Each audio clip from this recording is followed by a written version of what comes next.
여러분 교회 소식 주보를 참고할 때 여러분 앞에 전하겠습니다. 우리 교회를 방문하신 모든 분들 주님의 이름으로 환영합니다. 등록 원하시는 분 말씀하시면 저희가 친절하게 도와드리도록 하겠습니다. 말씀과 함께 철로 역정 계속 진행 중에 있습니다. 이번 주엔 특별히 데살로니가 후서와 디모데전서가 새롭게 들어오게 되는데 홈페이지 또 여러분에게 지난 주일에 토요일에 드렸던 문자를 보시면 개론 영상을 볼 수 있습니다. 꼭 참고하셔서 먼저 보시면 성경 숲을 볼 수 있으니 도움이 많이 될 겁니다. 또 하나님께서 지난주에도 한 가족분을 보내주셨습니다. 귀한 분 잘 정착하실 수 있도록 또 우리에게 즐겁게 신앙생활할 수 있도록 먼저 다가서시고 또 기대해 주시기를 부탁드립니다. 여러분 지난주에 나눠드린 기억나시나요? 전도대상자 작전 카드가 있는데 이렇게 붙어있는 거를 이름을 위에 쓰고 아래 쓰고 아래 건 여러분이 가져가셔서 위에 계속 기도해 주시고 위에 거를 내주시면 교회에서 이분들을 계속해서 기도하려고 합니다. 교회에 오지 않으셔도 상관없습니다. 그러나 품고 기도하고 이분들이 어떤 계기를 통해서는 하나님 만나는 것이 우리의 목적입니다. 그렇게 적극적으로 동참해 주시기를 부탁드리고 3월 24일에는 아까 여호와의 유월절과 마지막에 부른 나의 피난처 예수 이런 찬양들을 만들었고 또 간증하실 우리 김정석 목사님 오셔서 또 함께 간증과 찬양을 하시게 됩니다. 돌아오는 토요일은 월세금으로 드리는 날입니다. 3월달 한 달을 기도로 시작하자는 겁니다. 시간이 많이 바빠도 꼭 오셔서 한 달을 그렇게 기도로 시작했으면 하고요. 한 끼 금식께서 내는 월세금 감성금으로는 연약한 이웃교를 섬기는데 특별히 3월달에 지역에 있는 교회들을 대상으로 저희가 간식도 드리고 교재비도 드리면서 아주 좋은 세미나를 열어서 우리 목회자들을 돕는 기회를 가지려 합니다. 여러분들 함께 계속 마음 써주시고 해주셔서 감사합니다. 계속해서 안내드립니다. 교구별로 가정신방을 우리가 3월달부터 진행하려고 하는데요. 가정에서 신방하면 좋습니다. 그렇게 여러분 기도하는 마음으로 준비하시면 되겠습니다. 교육부서 리모델링 중에 있는데 아직 완벽한 공사가 안 됐습니다. 어제 밤 10시 넘어서까지 했지만 워낙 손댈 게 많아서 이번 주면 다 완공되는데 좀 불편하시더라도 이해해 주시고 계속 기도해 주시기를 부탁드립니다. 중보기도 요청 관련해서 여러분 지난해 드린 것은 1년으로 끝났고 또 새롭게 여러분이 기도 요청하실 분들은 카드에 써서 제출해 주시면 목요일마다 중보기 팀에서 모여서 함께 기도하도록 하겠습니다. 주보에 광고가 필요하신 분들은 수요일까지 내주시면 저희가 주보를 이번 주부터 좀 빨리 만들려고 합니다. 수요일까지 꼭 내주시고 그때까지 못 주시면 저희가 주보에 기재하기 어렵게 됩니다. 그렇게 신경 써주시기 부탁드립니다. 현장에서는 좀 덜한데 온라인 예배 드리다 보면 뒷배경이나 이런 것들이 좀 너무 무겁다 그런 그런 의견이 있었습니다. 그러면서 좀 많은 분들이 알게 모르게 이 LED에 대한 부분을 좀 헌금도 해주셨고 그런 부분이 있어서 저희가 곧 설치를 할 계획을 갖고 있습니다. 그래서 여러분에게 3부 끝나고 항중직분자들에게 잠깐 설명을 드리고 또 관심 있으신 분들도 함께 참여하시면 안내해 드리도록 하겠습니다. 기도부모 전체 모임이 우리 토요일 3월 9일 토요일 오전 새벽기도 끝나고 모임이 있습니다. 아이들을 위해서 우리 부모님들 그때 세례받은 아이들을 이렇게 매칭해 드렸던 기도 부모님들이 기도하고 있는데 함께 그날 모이려 합니다. 사랑의 성미 드린 손길이 있습니다. 이순옥 권사님 자녀 결혼 감사로 사랑의 성미 드렸습니다. 전량 어려운 이웃들을 섬기는데 사용하도록 하겠습니다.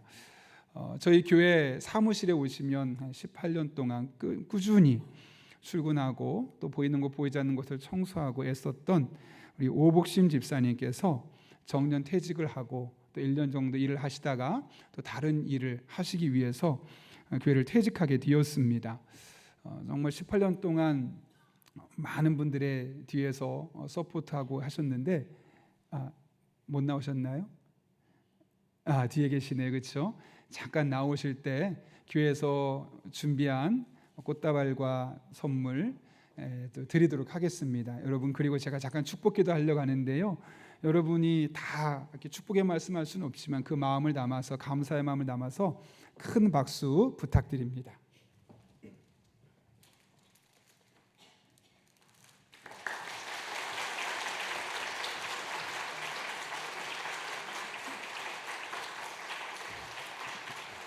네, 우리 큰아들입니다. 제가 잠깐 기도하겠습니다.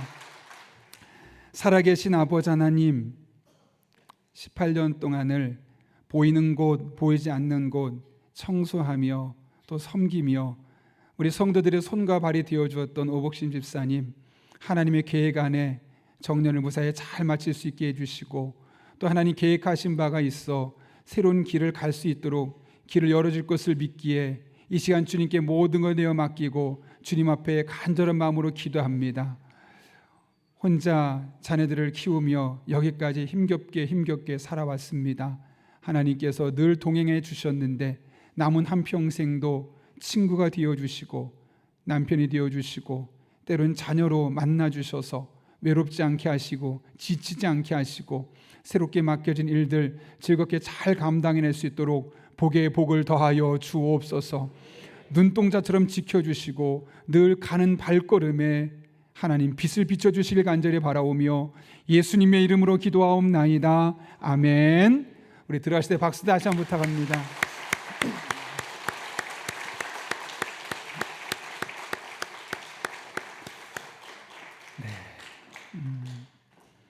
또 우리 집사님 그렇게 퇴직하시면서 조은정 집사님께서 사무간사로서 다음 주 일부터 이렇게 또 출근하면서 교회를 섬기게 되었습니다. 우리 한번 옆에 분 앞뒤 잡은 이렇게 인사하며 축복하면 어떨까요? 복음을 누리세요. 이렇게 한번 인사하고 축복하겠습니다.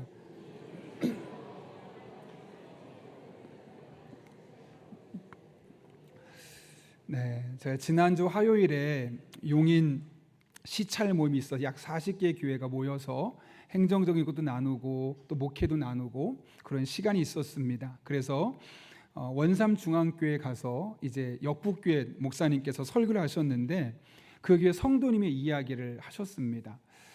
이제 새벽 기도가 끝나고 나서 대부분의 성도님이 다 이제 떠나시고 몇몇 분이 늦게까지 새벽 기도를 하고 있는데 목사님이 기도하는데 갑자기 뒤쪽에서 나무아미타불 극락왕생 이런 소리가 들리는 겁니다. 깜짝 놀라서 뒤를 돌아봤는데 아무도 그런 얘기를 안 하는 거예요. 다시 기도하는데 또 좀 있다가 나무아미타불 극락왕생 이런 소리가 들리는 거예요. 도대체 누구지? 하고 봤더니 한 분이 눈에 레이더에 들어왔어요. 봤더니 얼마 전에 등록했던 연세가 70에 가까우신 한 여성 초신자분이셨어요.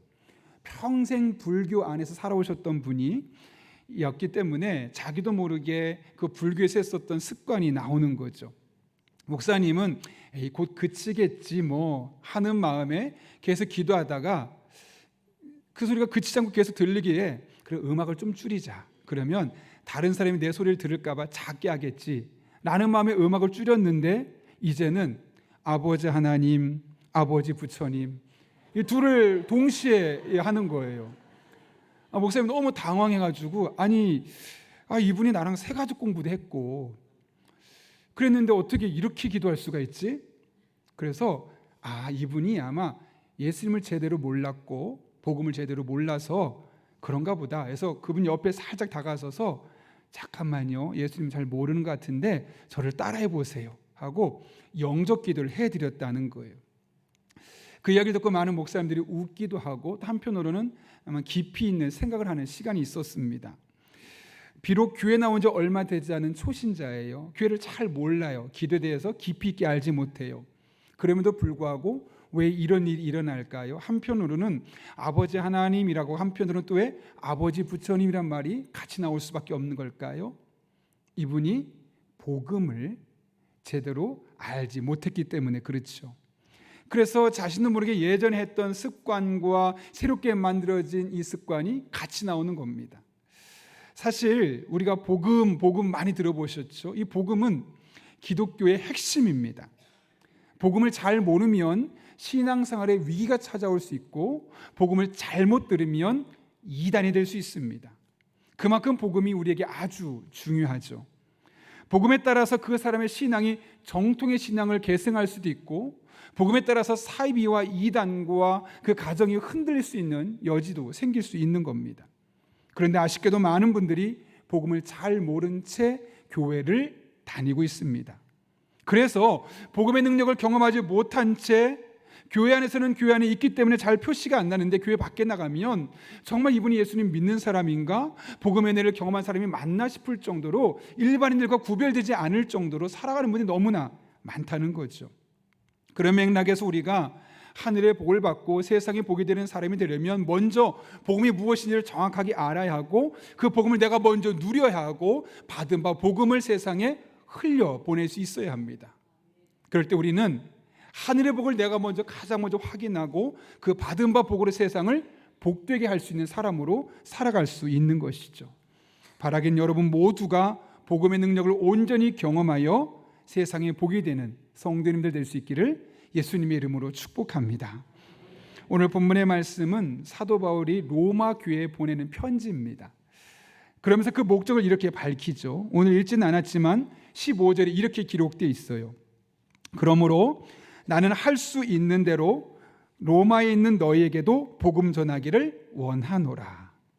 바울은 로마에 있는 너희들에게도 복음을 전하기를 원한다 라고 이야기를 했어요. 여러분, 로마에서의 그럼 수신자가 누구죠? 로마 교회 성도들이죠. 그들은 정기적으로 교회에 나와서 예배하는 사람들이에요. 기도하는 사람들이에요. 내가 하나님을 위해서 헌신하겠다고 말씀하는 사람들이에요. 그런데 여러분, 복음은 원래 누가 들어야 됩니까?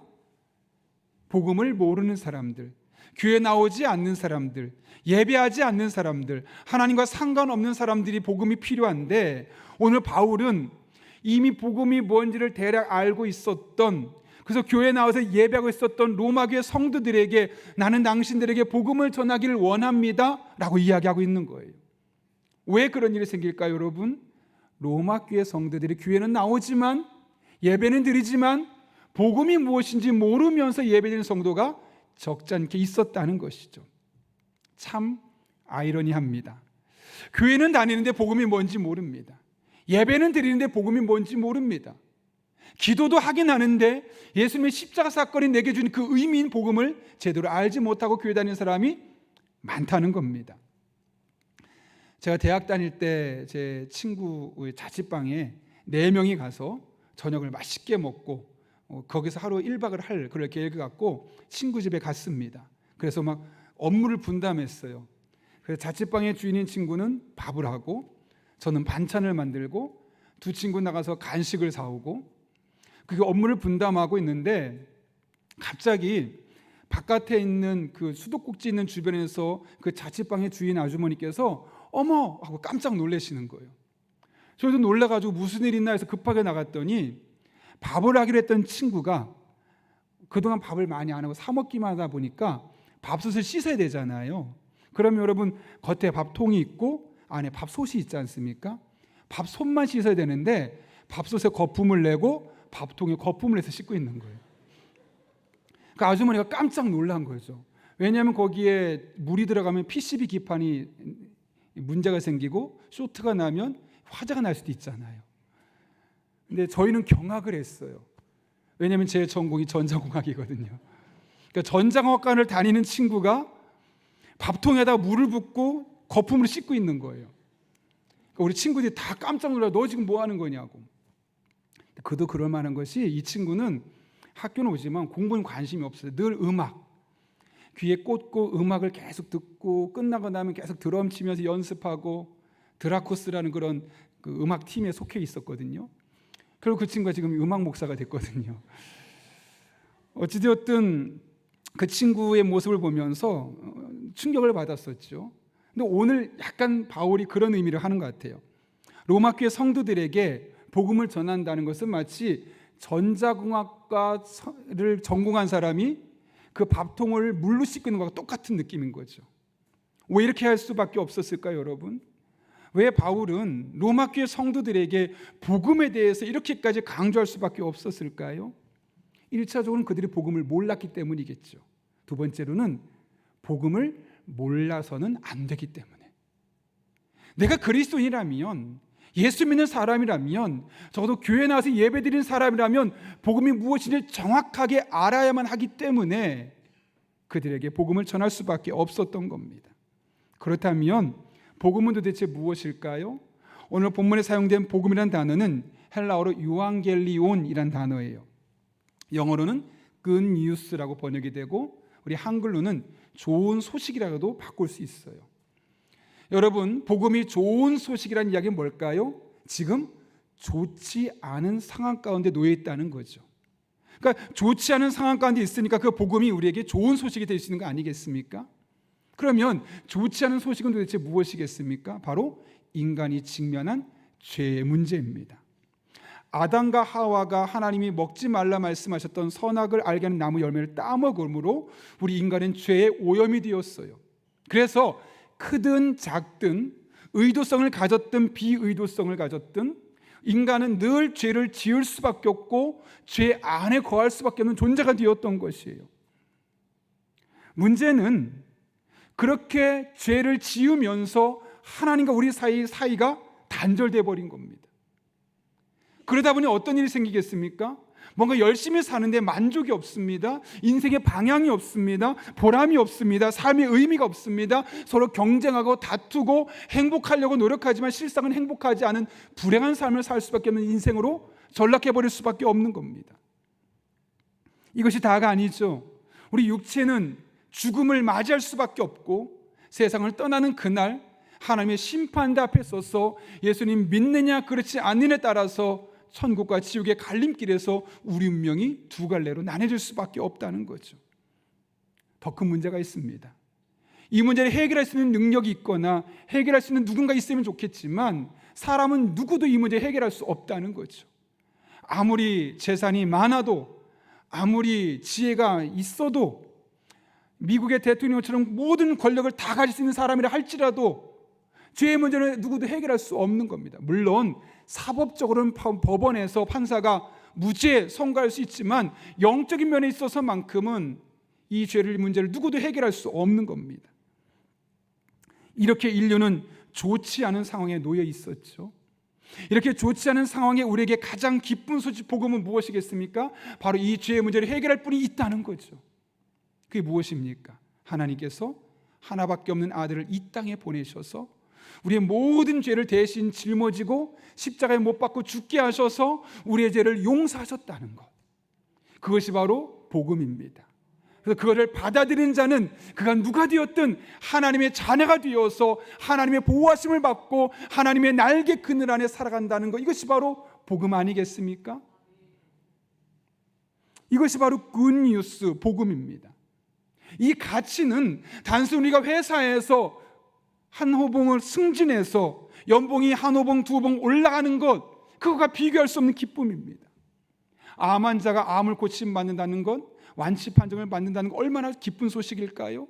그런데 암에서 완치 판정을 받는 것보다 훨씬 큰 기쁨이 바로 우리 영혼의 구원을 받아서 하나님의 자녀가 되는 겁니다. 여러분의 자녀가 원하는 대학에 입학을 하고 그렇게 노심초사하며 기다렸던 직장에 취업하고 너무너무 기쁜 소식이죠. 그러나 이런 것들과 감히 비교할 수 없고 감히 상상할 수 없는 기쁨을 주는 것이 바로 우리 영혼의 구원을 받은 복음이라는 것이죠. 놀라운 것은 이 복음의 은혜가 모든 사람에게 열려 있다는 거예요. 오늘 보면 16절 말씀 볼까요?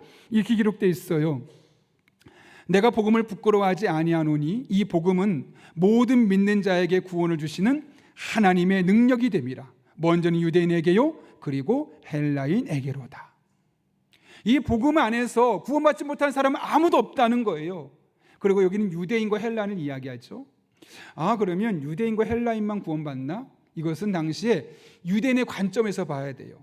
유대인의 관점에서 이 세상에 존재하는 사람은 두 부류였어요. 유대인과 유대인이 아닌 헬라인. 그러니까 여기서 말하는 유대인이요 헬라인이라는 게 뭐냐면 모든 인류를 포괄하는 단어입니다. 이게 무슨 말이겠습니까? 복음 안에서 구원받지 못할 사람은 아무도 없다는 거예요. 복음은 사람을 차별하지 않아요. 모든 사람을 구원해요. 얼마나 많은 돈을 가지고 있느냐, 가지고 구원할 대상과 그렇지 않은 사람을 나누지 않아요. 이 세상은 사람을 자꾸 급으로 나누죠. 그래서 이 사람은 VIP고 그 밑에는 골드 등급이고 그 밑에는 실버 등급이고 일반 등급이고 비행기도 퍼스트 클래스, 비즈니스 클래스, 또 일반 클래스.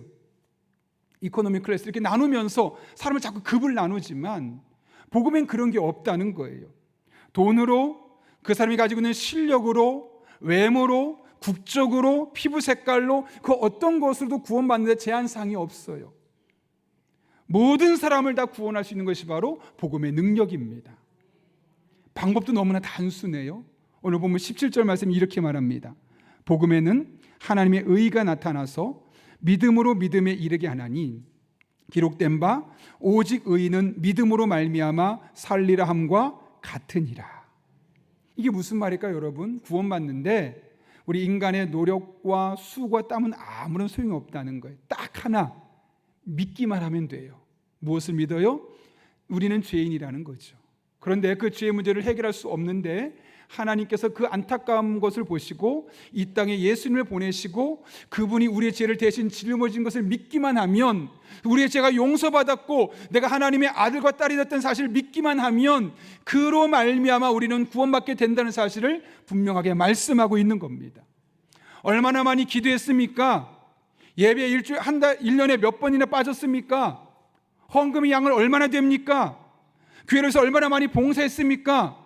그런 거 보지 않아요. 십자가에서 나를 구원하신 그 사랑과 그로 말미암아 내가 하나님의 자녀가 되었다는 그 사실을 믿기만 하면 누가 되었든 하나님은 모든 사람을 구원해 주신다는 것, 이것이 바로 복음의 힘이요, 복음의 범위요, 복음의 능력임을 믿을 수 있는 여러분 될 수 있기를 바랍니다. 이것이 바로 복음입니다. 그래서 많은 사람들이 예수님이 십자가 못 박혀 죽으셨을 때, 아니 자기도 구원하지 못하는 사람이 누구를 구원해? 라고 십자가 지신 예수님을 부끄러워했습니다. 복음을 부끄러워했죠. 그러나 바울은 아니라는 겁니다. 비록 예수님이 십자가에 죽어주는 순간이 있었지만 그로 말미암아 이 세상의 모든 사람을 구원할 수 있었으니 복음은 부끄러울 것이 아니라 오히려 자랑할 것임을 떳떳하게 이야기하고 있는 것이죠.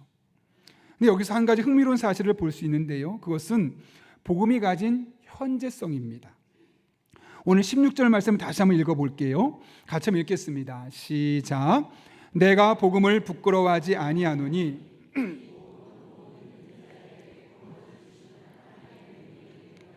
먼저는 유대인에게요 그리고 헬라인에게로다. 아멘.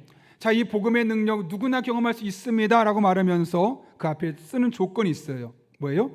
구원을 주시는 현재형으로 사용했어요. 이게 무슨 말일까요, 여러분? 헬라에서 현재형은 계속이라는 뜻이에요. 지속 뜻을 갖고 있어요. 반복된 뜻을 갖고 있어요.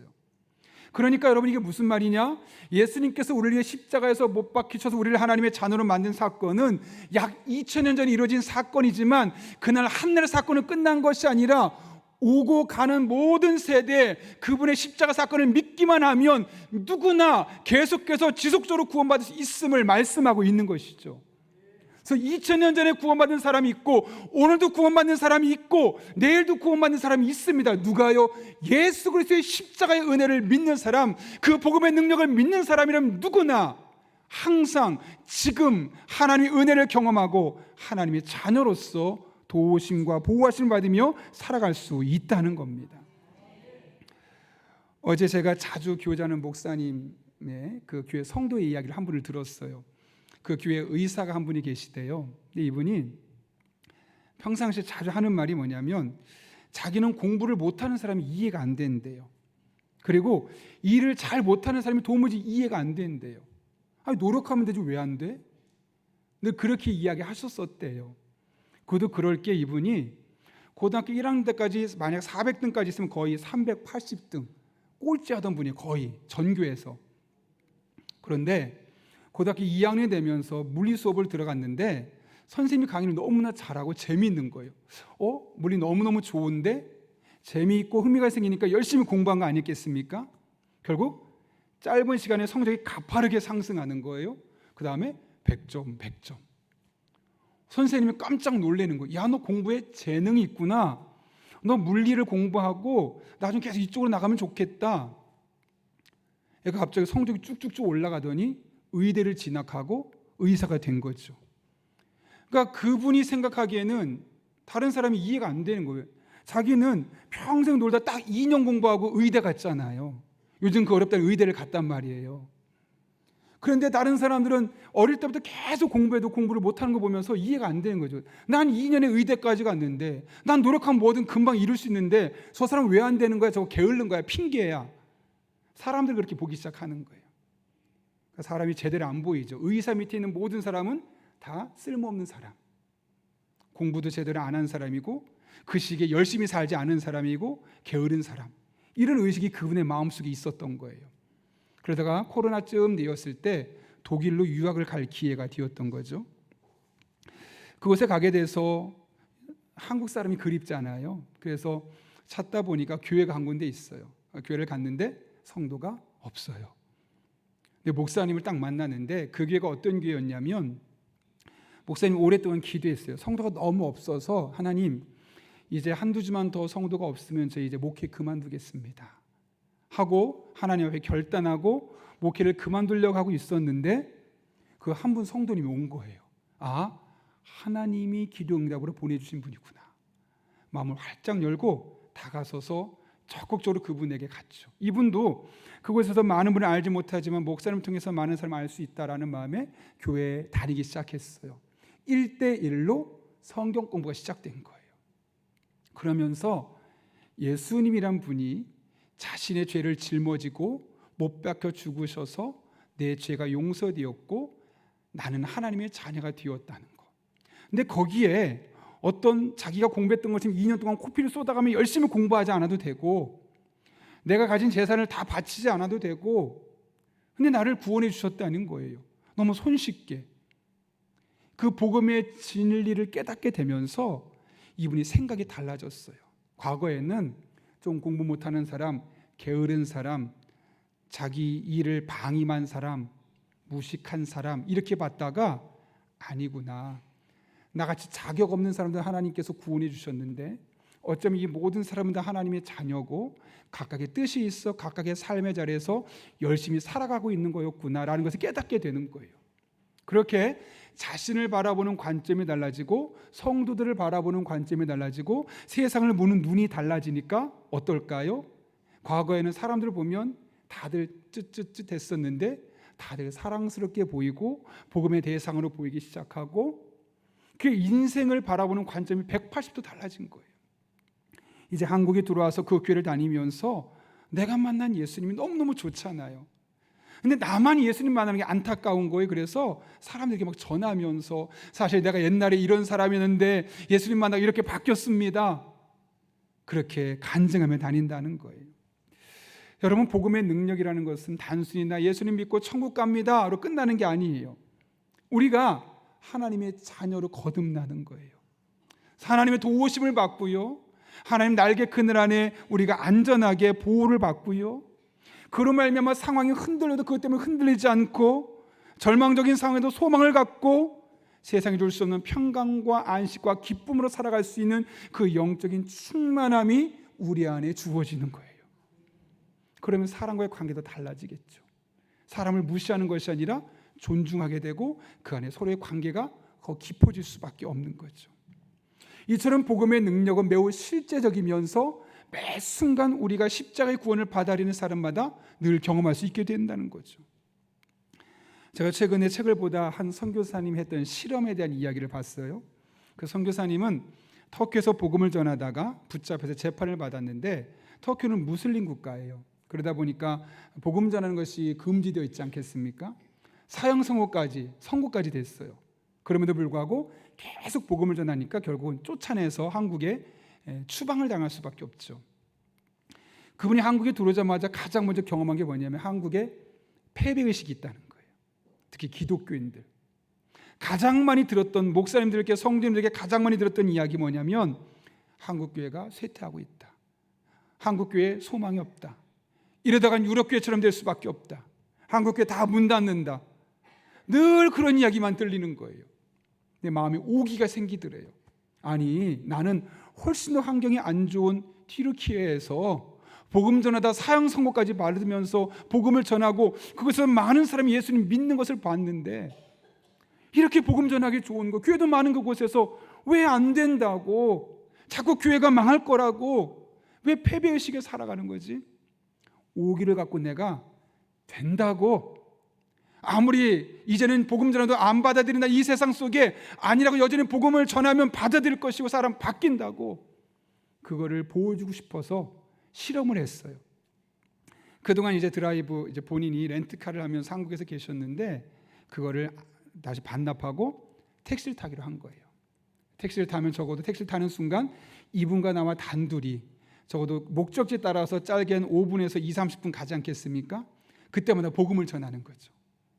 그러다가 부산의 한 곳에 강의를 갈 일이 있었어요. 이제 그곳에 가서 선교 강의를 하려고 하는데 부산역에서 교회까지는 빨리 가야 되니까 목사님이 차를 대기시켜 줘서 그 차를 타고 와서 강의를 했고 끝나고 이제 집에 가야 되는 거예요. 돌아올 때 또 다시 차를 대기하고 계시길래 아니라고 저는 택시를 타고 갈 테니까 택시 하나만 잡아달라고 택시를 잡았어요. 그리고 나서 택시를 타고 나서 기사님과 함께 대화를 하는 거예요. 예수님이 계시다는 것, 그 예수님이 십자가에 못 박히셔서 어떤 일을 하신지 아시냐고 묻고 답하고 질문하고 계속하면서 나는 그 예수님 만났다고, 내가 그 복음의 능력을 경험하며 너무너무 평안하고 행복하다고, 저는 우리 기사님도 이 예수님 만났으면 좋겠습니다 라고 한 3, 40분 동안 가는 길 동안 계속 설득하고 이야기를 한 거예요. 부산역이 거의 다가왔거든요. 신호에 대기하는데 이분이 갑자기 살짝 흐느끼는 거예요.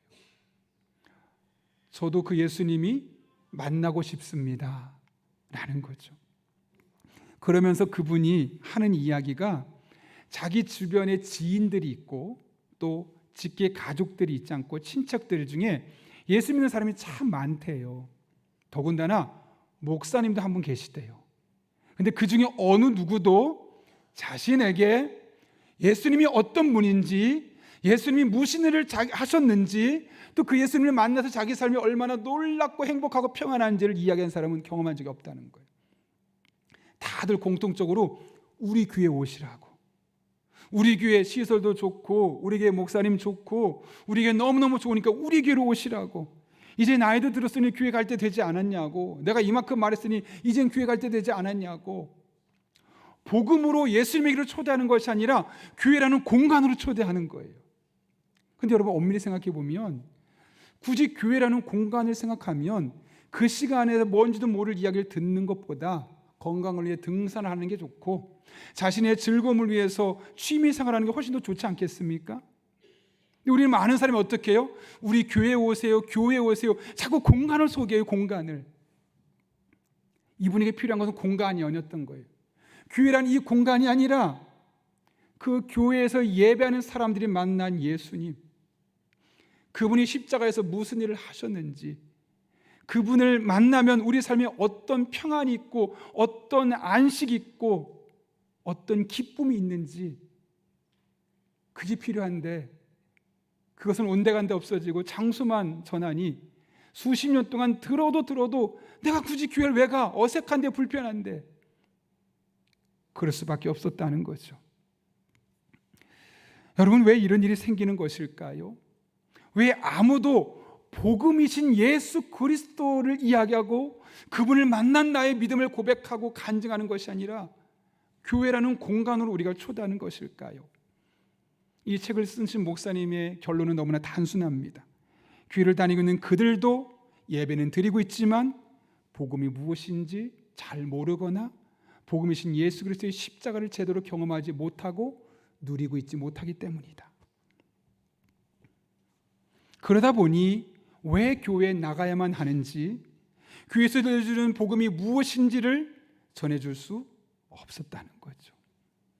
알면, 경험하면 속속들이 전할 수 있는데 모르니까 그냥 교회라는 공간으로 오라고 했다는 겁니다. 그래서 복음을 전하는 것이 아니라 무엇을 전할까요? 우리 교회와 우리 교회 커. 그래서 뭐 국회의원도 있고 의사도 있고 뭐 공무원도 있고 우리 교회 오면 모든 문제 해결될 수 있어. 교회 인맥을 소개하거나 우리 교회. 그러면 성도 많잖아. 떡 하나만 시켜도 수천 명 줄 수 있고, 우리 교회들이 거기 가서 물건 사면 몇백 명이 살 수 있어. 교회 상호 가르쳐 줄 테니까, 전도해 낼 테니까 우리 교회와 큰 교회와 우리 교회 몇천 명 다녀. 뭘 소개해요? 성도들이 물건을 팔아줄 걸 소개해요. 아니면 우리 교회 와. 당신 자는 우리 교회 오면 청년 많거든. 결혼할 수 있어. 좋은 남자, 좋은 여자 많아. 복음, 예수 그리스도의 십자가, 내가 그분을 만나서 얼마나 행복한지, 얼마나 기쁜지, 얼마나 마음이 평안한지를 전하는 것이 아니라 교회에 와서 격까지만 전하니 그것은 교회가 아닌 곳에 있지 않겠습니까, 여러분? 교회 밖에 여러분 더 유능한 사람 많아요. 더 능력 있는 사람 많아요. 더 물건 사줄 사람 많아요. 교회를 소개할 수 있는 이유는 그 안에서 듣는 복음이죠. 예수 그리스도의 십자가죠. 그걸 내가 경험하고 나서 내 삶이 얼마나 놀랍게 변했는지를 내 입술로 전하는 거죠. 우리의 표정으로, 우리 말로. 다 없어도 난 예수님이면 충분하다고. 그걸 보고 누가 감동받지 않을까요? 누가 봐도 나보다 형편없이 사는데 너무 행복해 보여요. 너무 즐거워 보여요. 너무 평안해 보여요. 그게 우리 교회 의사에 있어서, 고급 공무원이 있어서 그런 걸 느끼는 걸까요? 그게 물건을 팔아줄 사람이 많아서 느끼는 걸까요? 아니요. 그 십자가, 나를 위한 십자가를 내가 경험하고 너무너무 행복한데 그걸 모르고 살아가는 사람이 너무너무 불쌍하고 안타까우니까 전하는 거예요. 그래서 우리 교회 와서 복음 들어보자는 거예요. 우리 교회 와서 내가 만난 예수님 함께 만났으면 좋겠다는 거예요. 그래서 교회로 초대하는 거지, 교회라는 공간으로 초대하는 것이 아닌 거죠. 선교사님의 이야기를 들으면서, 이 책을 보면서 참 한국교회가 절망적이다, 많은 분이 복음을 모르고 있구나 라는 생각이 들어도, 다른 한편으로는 복음만 제대로 알면, 복음만 제대로 경험하면 우리 이것은 전화위복이고 기회가 될 수 있겠구나. 이분들이 그분만 경험하면 어떨까요? 본인이 만난 예수님을 소개할 것이고 전할 것이고, 그분들도 그 예수님 만나게 되면 삶이 변하지 않겠습니까? 문제는 많은 사람들이 복음의 진수를 모른 채 낭떠러지를 향해 달려가고 있어요. 조금 더 잘 먹고 조금 더 잘 되면 되는 것처럼 먹고 마시고 즐기는 일에 모든 것을 소비하고 소진하며 살아가고 있어요. 그러나 여러분, 복음을 경험한 사람들은 다르죠. 인생의 목적을 압니다. 방향을 압니다. 내가 이 세상에 존재하는 이유를 압니다. 그래서 방황하지 않고 흔들리지 않고 보람 있는 삶을 살아갈 수 있습니다. 사도 바울이 이걸 경험한 거예요. 그래서 이 로마교회 성도를 보면서 가만히 있을 수가 없는 거예요. 저는 여러분이 더 많은 지식, 더 많은 재테크 방법, 더 많이 건강해질 수 있는 방법, 그것보다 복음을 알기를 원합니다. 그래서 그렇게 말할 수 있었던 거죠. 그래서 그는 복음 부끄러운 것이 아니라 자랑스러운 것이고 그렇게 선포할 수 있었던 거고, 자신의 남은 인생을 걸어서 사람들이 이 복음을 만나기를 바라는 마음으로 복음을 전했던 겁니다. 얼마 정도였냐면, 심지어 사도행전 20장 23절과 24절에서는 이렇게 말해요. 23절, 오직 성령이 각성해서 내게 증언하여 결박과 환난이 나를 기다린다 하시나. 너 거기 가서 복음 전하면 누가 너를 붙잡을 거야? 너에게 고난이 있을 거야? 이런 마음을 하나님이 주셨어요. 깨닫게 하셨어요. 그럼 어떻게 할까요? 안 가거나 가더라도 입을 함부해서 복음을 전하지 않으면 멀쩡하게 돌아올 수 있어요. 근데 바울은 어떻게 했어요? 24절 말씀 같이 읽겠습니다. 시작. 주 예수께 받은 사명 곧 하나님의 은혜 복음을 증언하는 일을 마치려 하면은 나의 생명조차 조금 더 귀한 것으로 여기지 아니하노라. 아멘. 죽어도 상관없습니다. 제가 이 복음을 전해서 단 한 사람이라도 예수 그리스도의 십자가의 복음을 받아들이고 그 사람의 삶이 평안해질 수 있다면, 그 사람의 삶이 기뻐질 수 있다면 제가 먼 길을 가서라도 그 사람의 복음을 전하겠습니다. 고난이 있어도 제가 전하겠습니다. 제 돈이 들어가도 전하겠습니다. 제 시간이 들어가도 전하겠습니다. 이런 마음으로 그가 목숨 걸고 복음을 전하게 되었다는 것이죠. 그리고 이것은 그가 복음을 진짜 경험했기 때문이에요. 사순절 기간을 보내고 있습니다. 이 사순절 기간 동안 우리가 많은 것을 경험할 수 있겠지만 부활주를 맞이하는 그날까지 이 복음의 능력을 온전히 경험할 수 있기를 기대해 보십시오. 그래서 여러분 안에서 예수님의 십자가가 생생하게 다가오고 그분으로 말미암아 내가 구원받았음을 확신하고 그로 말미암아 내가 어떤 은혜, 어떤 평안, 어떤 기쁨, 어떤 만족을 누리고 있는지를 흠뻑 누리십시오. 그리고 그 받은 바 은혜로 세상에 나가서 이 복음을 전하십시오. 세상은 쉽게 변하지 않을 겁니다. 그러나 복음을 경험한 사람들이 복음의 은혜로 이곳저곳에 흩어지면 반드시 그곳에 놀라운 변화가 일어나게 될 것입니다. 이런 은혜, 여러분이 경험한 복음이 여러분의 영혼을 살리고 세상을 살리는 그런 복된 은혜가 여러분에게 있기를 예수님의 이름으로 축원합니다. 이 시간 한 1분 정도만 기도하려고 합니다. 오늘 말씀을 붙들고 기도합니다. 하나님, 제가 이 사순절 기간 동안 예수님의 십자가를 생생하게 기억하고 생생하게 느껴지고 경험하고 복음의 은혜를 누리게 하여 주옵소서. 하나님의 자녀가 되어 누릴 수 있는 그 기쁨과 마음의 상태와 영적인 안녕을 경험하게 도와주시고 이것이 내 안에만 흘러고 넘치지 않게 하시고 내 안에만 머물지 않게 하시고 흘러 넘쳐서 세상의 복으로 살아가는 믿음의 사람 되게 하여 주옵소서. 이런 기도 제목까지 우리가 한 1분 정도입니다. 사모하는 마음으로 하나님 앞에 간절히 기도하겠습니다. 거룩하신 아버지 하나님, 복음의 능력이 있는데 복음의 진수가 있는데 복음을 경험하기만 하면 우리의 삶이 놀랍게 변할 수 있는데 우리가 복음을 알지 못하고 교회를 다니니까 얼마나 많았는지 모릅니다.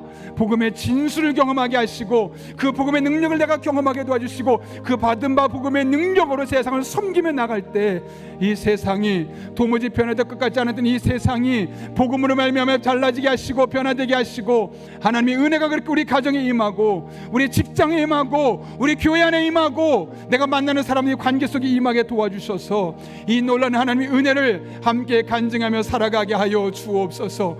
하나님만을 붙들며 의지하며 나아갑니다. 이 사순절 기간 동안 많은 것을 경험할 수 있고 누릴 수 있지만 복음의 은혜를 경험하고 복음의 은혜를 누릴 수 있는 믿음의 사람 될 수 있도록 주님 은혜 베풀어 주옵소서. 하나님의 날개 그늘 안에서 하나님과 함께 호흡하며 하나님 영광에 나아갈 수 있도록 주님 인도하여 주옵소서. 살아계신 아버지 하나님, 교회는 나오지만 예배는 드리지만 복음을 알지 못하는 분들이 너무나 많습니다. 이러한 시대 우리 용인영락교회 모든 성도들은 복음 대신 예수 그리스도의 십자가 사건을 분명히 깨닫고 믿고 수용하게 도와주시고 그렇게 하나님의 자녀로서 누리는 영적인 특권과 영적인 권세들을 날마다 경험하게 하시고 이것이 우리들의 입술에 자연스러운 삶의 고백이 되게 하여 주옵소서. 그렇게 복음 대신 예수님을 경험하고 복음 대신 예수님을 전하며 이 땅에 하나님의 나라를 심어가는 주의 백성들 될 수 있도록 이 사순절 기간 동안 우리 성도들 삶에 긴밀하게 동행하시고 우리의 발걸음 위에 친히 함께하여 주옵소서. 예수님의 이름으로 기도하옵나이다. 아멘.